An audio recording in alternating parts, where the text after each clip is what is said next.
Muito boa tarde a todos vocês. Que bom nós estarmos juntos aqui nesse concílio. É um concílio diferente e eu creio que muitas vezes nós teremos essa oportunidade de estarmos juntos aqui. E nós estamos agora nesse instante, né, onde nós estaremos estudando alguns temas. Eu estarei aqui abordando um tema, logo mais nós teremos o pastor Eliezer também, que é o pastor responsável pelos pastores e também pelos anciãos aqui no sul do Brasil, também deixando um recado. E eu quero convidar você a pegar a sua Bíblia e nós vamos trabalhar um pouquinho o tema que tem a ver com o ministério em duas faces. Eu quero que você pare para pensar um pouquinho sobre o ancião como um pastor. Você já parou para pensar nisso? Pegue a sua Bíblia então. Nós vamos trabalhar um pouquinho essa questão do ministério em duas faces. Ou seja, nós vamos falar um pouquinho sobre o pastor e o seu ministério e o ancião como pastor. Isso nós vamos ver na Bíblia, alguns temas interessantes e alguns textos que você vai com certeza entender melhor esse assunto. Bem, antes de qualquer coisa, eu gostaria que você entendesse, querido amigo ancião, diretor de grupo, e temos muitas diretoras de grupo também conosco, de que na Bíblia, no Novo Testamento, nós encontramos algumas palavrinhas que podem ser relacionadas ao ministério. Por exemplo, se você for à Bíblia, você vai encontrar a palavra presbítero, você vai encontrar a palavra bispo, você vai encontrar também a palavra diáconos. E alguém pode dizer assim, mas diáconos, pastor? Aguarde um pouquinho, que daqui a pouco a gente vai estudar o tema e você vai perceber o que realmente a Bíblia fala e o que isso representa e quais são as implicações para nós nos dias de hoje na Igreja Adventista do Sétimo Dia. Eu quero então aqui, nesse momento, falar um pouquinho justamente do que a Bíblia fala e quais são as implicações disso no nosso dia a dia sobre o ministério pastoral e do ancião, que é um ministério pastoral também, e que existe apenas uma diferença bem simples, e nós vamos ver logo mais. Bem, vamos analisar um pouquinho sobre Paulo. A visão de Paulo é interessante, porque tem aquilo que ele viveu e aquilo que ele escreveu. Então eu quero que você entenda bem. Paulo, ele viveu um estilo de ministério, devido à situação que ele estava, devido, não é, à facilidade que ele tinha, talvez, de não ter nenhum empecilho, talvez até mesmo por não ter família nesse momento em que ele desempenhou seu ministério. E tem aquilo que ele falou nas suas cartas pastorais. Então, em relação a Paulo, nós podemos ver o primeiro modelo, que é o modelo que ele viveu, que é o modelo de apóstolo. Então, veja, o ministério tem vários modelos, e na Bíblia a gente encontra, então, o modelo de Paulo, o ministério de apóstolos. O que é um apóstolo? Se você for ao grego, apóstolo significa enviado, apóstolos, alguém que é um embaixador, um emissário. E você vai encontrar no Novo Testamento 80 vezes essa expressão, em Lucas, no livro de Lucas, 34 vezes, e nos escritos de Paulo, 29 vezes. Paulo teve justamente esse estilo de ministério, de apóstolo, ele foi enviado. Então, veja, ele tinha um ministério itinerante, e isso é importante, a gente vai ver de que ele era um plantador de igreja e não tinha muito tempo para a família. E isso talvez traga alguns problemas e logo mais eu vou abordar isso. Ele tinha um ritmo de viagens muito grande. Por que ele não tinha família? Alguns dizem que talvez ele era viúvo, porque ele foi membro do Sinédrio. Alguns chegam a dizer que ele chegou a ser separado e outros dizem que a esposa o abandonou. Isso não vem muito ao caso. O fato é de que ele não tinha família nesse momento que ele desempenhou seu ministério como apóstolo, como enviado. Então você percebe de que esse modelo acabou influenciando os nossos dias. E eu não estou dizendo que está certo ou está errado, mas é importante a gente olhar isso, porque esse era o contexto de Paulo. Quando você não tem família, obviamente que você tem mais disponibilidade para viajar, e ele viajava mesmo, fazia várias viagens. Nós temos aí 3 viagens missionárias dele, que são realmente, não é, histórias longas cada uma delas, mas você sabe que Paulo tinha um modelo, que era o de apóstolo. E aí vem a pergunta, será que esse é o modelo que os anciãos devem aplicar nos dias de hoje, que os pastores devem aplicar? Existe um conceito muito errado de que família e ministério não estão juntos. Isso é erradíssimo, porque família e ministério se combinam de fato. Mas talvez por não entendermos bem o ministério de Paulo, a gente traz essa ideia de que família e ministério não se relacionam. Isso é um erro. Se relacionam muito. Inclusive, a nossa família precisa também entender o chamado, porque se a nossa família não entender o chamado, isso pode prejudicar o nosso ministério como ancião e como diretor de grupo ou diretora de grupo. E isso é importante a gente entender. Então, falei sobre o modelo de apóstolo, não é? Usando o exemplo de Paulo. Então, lembre que Paulo, ele era sozinho.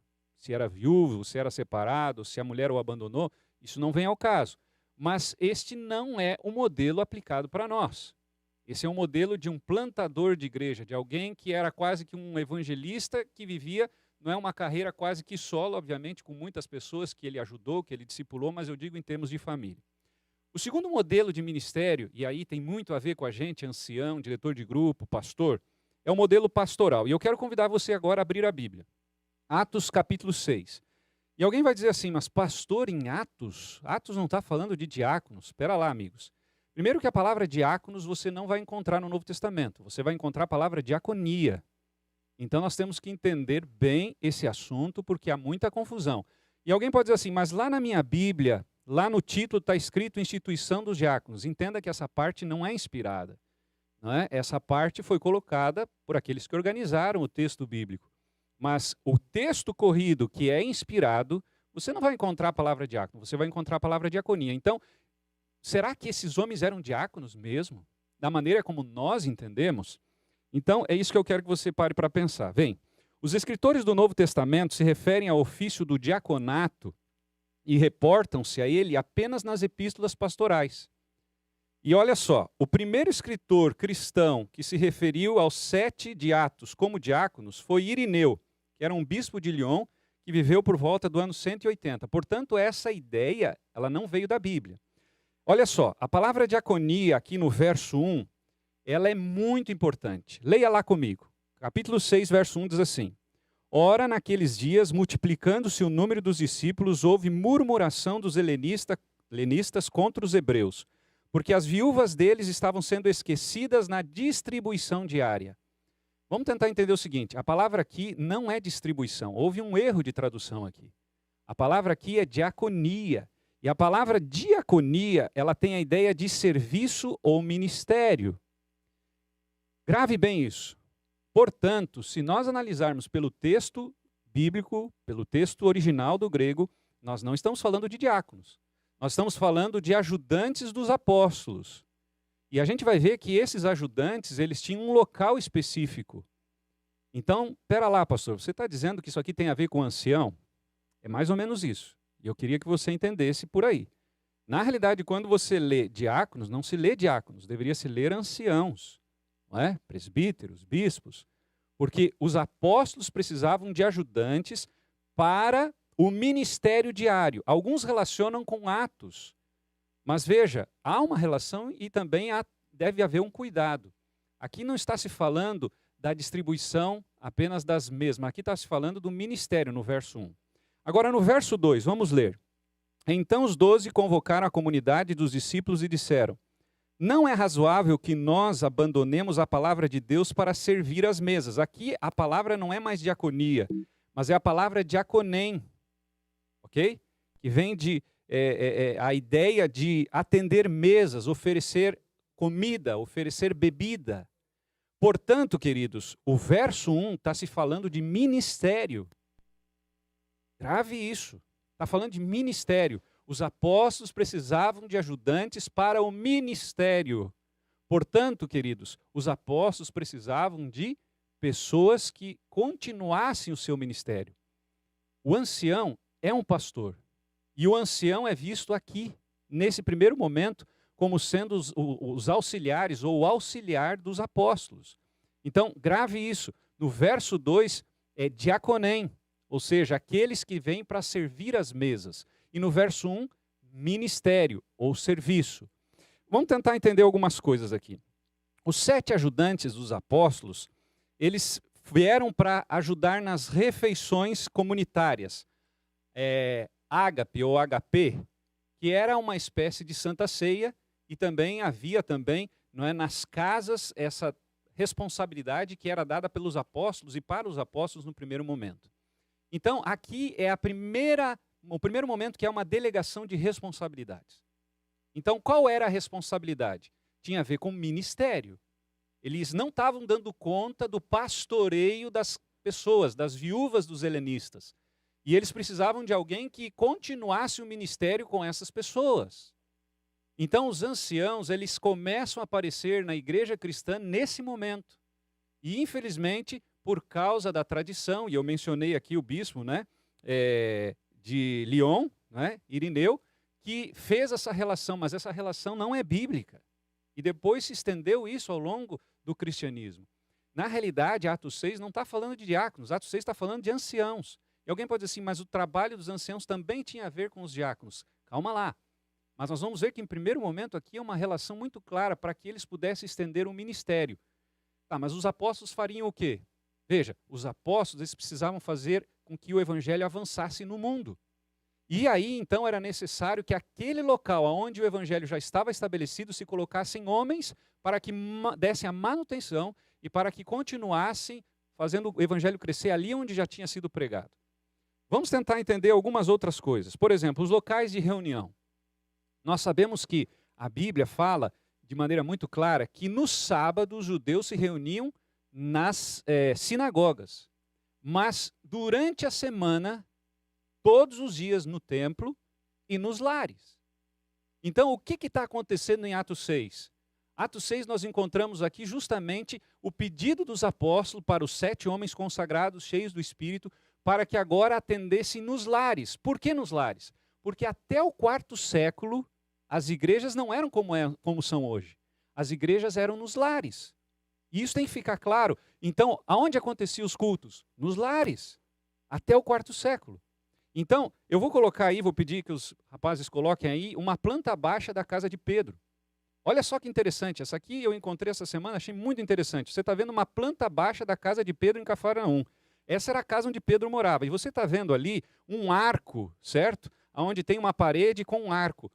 De acordo com a arqueologia, de acordo com os documentos que temos, esse arco foi quebrado, essa parede foi quebrada e foi feito esse arco para que pudesse abrigar mais pessoas. Porque a casa de Pedro era uma igreja. Então, quando nós vimos em Atos 6, o pedido deles para ajudar, era para ajudar no ministério local. E aqui começa a diferença. Então, o que acontece? Os apóstolos, eles tinham que abrir frentes, abrir novas igrejas, abrir novas cidades, abrir novos lugares com o evangelho.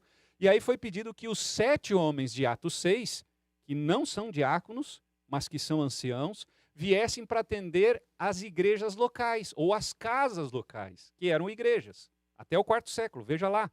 Então, as igrejas que temos, do jeito que temos, não existiam no início da igreja cristã. Isso é muito importante. Portanto, os 7 homens de Atos 6 foram os primeiros líderes comunitários, não é? E foram os primeiros líderes congregacionais.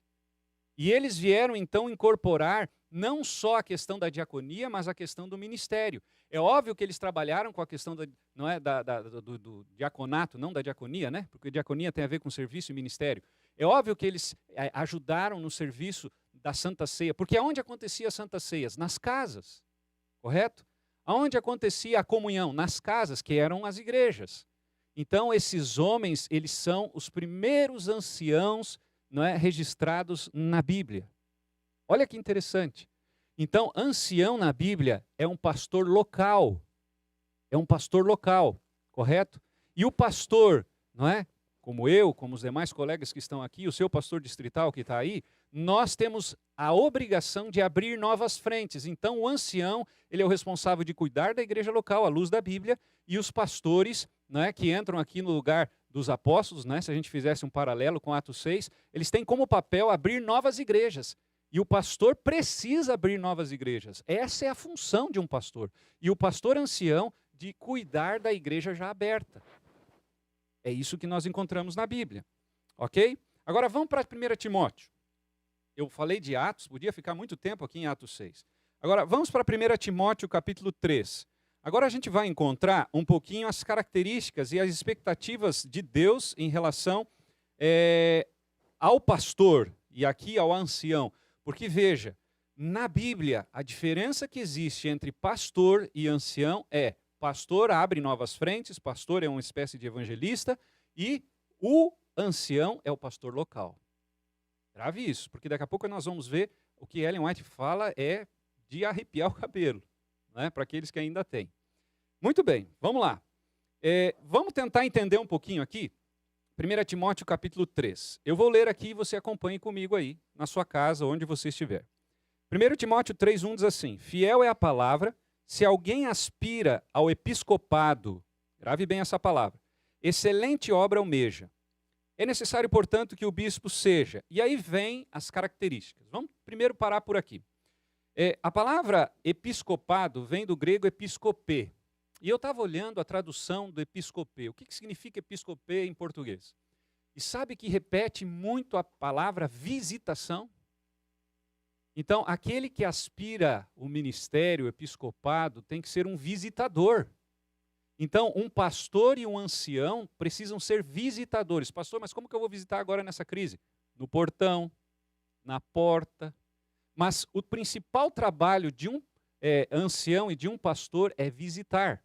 Supervisionar significa essa palavra também. Então, o que é supervisionar? Não é fazer o trabalho sozinho. É você delegar e coordenar o trabalho. Então, tem muitos anciãos que fazem sozinho. Abre a igreja, fecha a igreja, liga o som. Né? Querem, como diz aí na gíria do futebol, né? Bater o escanteio, cabecear e ainda pegar a bola e levar para o meio do campo. Queridos, não é isso. Esse não é o nosso trabalho. O nosso trabalho principal é cuidar de pessoas. Visitar, supervisionar. Outra ideia da palavra episcopê, ser um dirigente de uma igreja. E essa palavra aparece 4 vezes no Novo Testamento. E uma das vezes, né, fortes que aparece é nesse texto que lemos. Agora, tem uma outra palavrinha aí no verso 2. É necessário, portanto, que o bispo seja irrepreensível. Bispo, a palavra episcopos, não é? Ela significa também um supervisor, um líder. Não é alguém que faz sozinho. O ancião não pode fazer sozinho. O ancião precisa delegar, o ancião precisa liderar. O ancião precisa dirigir. E isso é importante. Né? Ele precisa liderar pessoas, ele precisa direcionar pessoas para o trabalho. Então, entenderam? Então você vê aí no verso 1 a palavra episcopado, né? Você vê no verso 2 a palavra bispo, episcopado então que tem a ver com visitação, ser um dirigente, ser um supervisor, a mesma ideia se repete no bispo, um supervisor. E você pode ver também no verso 14 a palavra presbitério. Você vai ver isso no verso 14. E essa também é uma palavra que denota presidir uma assembleia. Isso aqui é importante também. Agora, o que se espera de um ancião, de um pastor? Aí você vê, então, no verso 2, na sequência, que seja irrepreensível, esposo de uma só mulher, temperante, sóbrio, modesto, hospitaleiro, apto para ensinar, não dado ao vinho, não violento, cordato, inimigo de contendas, e aí vai. Então, veja as características. Testemunho, por isso que entra a família, a esposa, os filhos precisam entender o seu papel como pastor local, porque nada mais prega na vida de um pastor do que a família. Então é importante, e daqui a pouco nós vamos falar, o pastor Rogério vai falar junto com a professora Rosinha aqui, sobre o encontro que nós vamos ter com as esposas de anciãos, daqui a uns dias. Porque elas precisam entender, e os filhos precisam entender de que todos fazem parte de um ministério. Então a gente viu aqui, esposo de uma só mulher, temperante, sóbrio, modesto, hospitaleiro, aquela ideia de casa cheia, sabe? Tem muita gente que às vezes não consegue liderar com muito mais força por não ser hospitaleiro. É só a sua vida, é muito individualista. O ancião precisa ser hospitaleiro, isso é importante. Manso, não avarento. Agora, o que se espera dos anciãos e dos pastores que é diferente dos demais cristãos? Também está no capítulo 3. E principalmente aí no verso 4 e no verso 6. Aqui há uma diferença, porque isso tudo que foi dito aqui se espera de todos os cristãos. Agora, do ancião e do pastor, do diretor de grupo, da diretora de grupo, né, do pastor e ancião, se espera o quê? Verso 4. Que governe bem a própria casa, criando os filhos sob disciplina com todo respeito. Queridos, como pode alguém governar a igreja se não governa a sua família? Esse é um texto muito forte. Né? Como posso eu dirigir a igreja, a Assembleia de Deus, se eu não consigo dirigir a esposa, os filhos? E esse é um texto assim que mexe com a gente. Outro texto é o verso 6. Que não seja neófito. Vamos voltar um pouquinho ainda ao verso 4. Olha só o que Ellen White fala sobre a expectativa do pastor. Quando eu falo pastor aqui, você ancião está enquadrado. E nós pastores, evangelistas, né, que plantamos igrejas também. Olha o que diz o livro Obreiros Evangélicos na página 204. Diz assim: Coisa alguma pode desculpar o pastor de negligenciar o círculo interior. O bem-estar espiritual de sua família vem em primeiro lugar. No dia do final, ajuste de contas, Deus há de perguntar: que fez ele para atrair para Cristo aqueles que tomou a responsabilidade de trazer ao mundo? O grande bem feito a outros não pode cancelar o débito que ele tem para com Deus quanto a cuidar dos próprios filhos. Você quer ter um ministério de sucesso na sua igreja local, como pastor local? Cuide bem da casa. Tempo com a família, culto familiar, ensine os filhos, discipule os filhos, como diz Deuteronômio 6, andando, jogando bola, caminhando, passeando. Leve os filhos para a igreja. Daqui a pouco nós vamos falar, a professora Samara vai falar sobre um projeto que temos aqui na associação. Leve os filhos para a igreja, os filhos precisam estar na igreja com você, eles precisam amar a igreja, eles precisam amar o ministério, eles precisam amar a volta de Jesus. Agora, uma última citação sobre isso. Fundamentos da Educação Cristã, página 66. Olha o que diz aí a serva do Senhor inspirada. Sua própria família é o primeiro campo missionário em que os pais devem labutar. Os que abandonam o jardim do lar para que nele cresçam espinhos e cardos, enquanto manifestam um grande interesse no cultivo do terreno do vizinho, estão desprezando a palavra de Deus. Olha só que forte, se você e eu não cuidarmos da família, é como se nós estivéssemos desprezando a palavra de Deus. E é por isso que Paulo diz que governe bem a sua casa, que governe bem a sua casa. E é importante levar a família para a igreja, não vá sozinho, ancião, diretor de grupo, diretora de grupo, você precisa levar a sua família, porque o que te dá autoridade para administrar a igreja é você ser um bom administrador da sua casa. E isso é muito importante. Então, recapitulando, governe bem a casa. Outro ponto, não neófito. O que é neófito? Novo na fé. Né? Então, tenha experiência e tempo de igreja, né? Tenha dom do ensino, né? Conheça a Bíblia, métodos de liderança, discipulado, porque o ancião não pode fazer sozinho, ele precisa fazer os outros fazerem. O principal trabalho nosso é esse. Que conheça de psicologia um pouco, de liderança, de administração, de relações humanas. Ah, pastor, mas eu preciso fazer faculdade por isso? Claro que não, mas leia um pouco sobre isso, para que você saiba ter jogo de cintura, para que você saiba liderar, para que você saiba ser uma pessoa que tenha jeito com aqueles que você está coordenando e liderando. Né? E uma coisa muito importante é formar novos líderes. Todo ancião deveria estar discipulando alguém. Então, eu como pastor devo estar discipulando um outro pastor, ou uma outra pessoa. Você como ancião deve estar discipulando um menino, um jovem da igreja. E aí os anciãos jovens, cadê os anciãos jovens das nossas igrejas? Eu gostaria que cada igreja tivesse 2, 3, 4 anciãos jovens. Seria espetacular. Cadê os anciãos jovens da nossa igreja? Nós precisamos ter anciãos jovens, queridos. Os jovens, eles precisam fazer parte da liderança, eles não podem ficar alheio ao que está acontecendo, porque sabe o que vai acontecer? Nós não vamos ficar para a semente. E se Jesus não voltar, o que vai acontecer? Nós não vamos ter quem continue o programa, continue então o trabalho. E agora eu quero encerrar falando um pouquinho sobre o que o Espírito de Profecia fala sobre o nosso trabalho como anciãos locais, não é, que somos como anciões, não é, das igrejas aqui da Associação Central Sul-Grandense. 2 pontos importantes. O Espírito de Profecia fala. Primeiro, o ancião, o pastor e um pastor precisam fazer a igreja trabalhar. Esse é um primeiro ponto. E precisa também plantar igrejas, no caso do pastor, que é uma espécie de evangelista. Então, o ancião, junto com o pastor, precisa fazer a igreja trabalhar. E o pastor, que é o responsável por abrir novas frentes, precisa plantar novas igrejas. Eu pergunto, quantas igrejas estão sendo plantadas ou foram plantadas no último ano no teu distrito? Quantas igrejas? Queridos, nós precisamos plantar novas igrejas. Nós, pastores, temos essa responsabilidade. E ancião, cuidar das igrejas que são plantadas. E nós estaremos supervisionando junto com vocês. Olha só, Dennis Fortin e Jerry Moore, que são grandes historiadores da Igreja Adventista do Sétimo Dia, eles falaram o seguinte: nos primeiros 40 a 50 anos depois que a Igreja Adventista foi organizada, quase não haviam pastores designados sobre as igrejas. Quase não haviam pastores designados sobre as igrejas. Você entende o que é isso? Como é que a igreja então surgiu? Sem pastor. Sem pastor. Agora, olha só, eu encontrei um boletim da Universidade Atlantic Union College, né, de 8 de janeiro de 1902. E olha o que Ellen White fala sobre isso. No início de 1900, no ano 1900, alguns membros começaram a solicitar que fossem designados ministros para as grandes congregações. Ellen White resistiu a essa ideia. Ela disse assim, não é para ficar colocando pastor nas grandes igrejas. E ela foi dura. Você sabe que até a morte de Ellen White, em 1915, a igreja tinha uma postura em relação aos pastores anciãos e pastores. Depois mudou, porque eles começaram a desobedecer o que Deus havia dito para sua serva. Olha o que Ellen White fala no livro Evangelismo 381. Para nós pastores agora, que somos de tempo integral. Olha o que ela diz.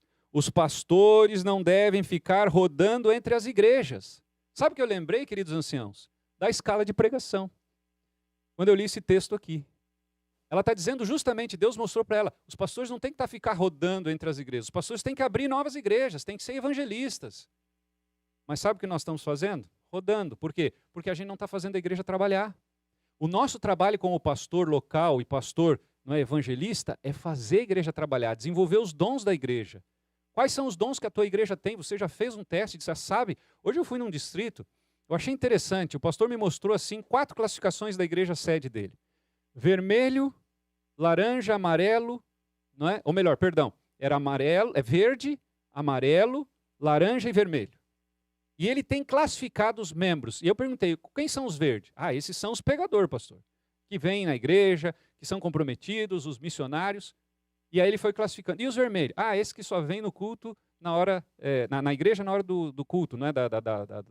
Não assiste à escola sabatina. Você tem uma classificação da sua igreja? Você sabe quem são os seus membros? Porque pastor tem que cuidar de ovelha, tem que saber quem são as ovelhas. Você, ancião, tem visitado os seus membros, os líderes da escola sabatina, os professores têm visitado, você que é ancião, professor de escola sabatina, tem visitado os seus membros? Como que nós podemos ser chamados de pastores se nós não visitamos? Esse é um desafio. Olha o que Ellen White fala no livro Evangelismo, ainda na mesma página. Aqui é forte, hein? Se alguém dependia de um ministro para a disciplina e crescimento espiritual, precisava ser reconvertido e rebatizado. Quanta gente, o pastor não me visita, o pastor... Aqui está, a serva do Senhor está dizendo o seguinte, se alguém depende do pastor, precisa ser reconvertido e rebatizado. Nós não podemos depender de pastores. E a gente, muitas vezes, pensa que a gente tem que atender a igreja e dar a comidinha na boca.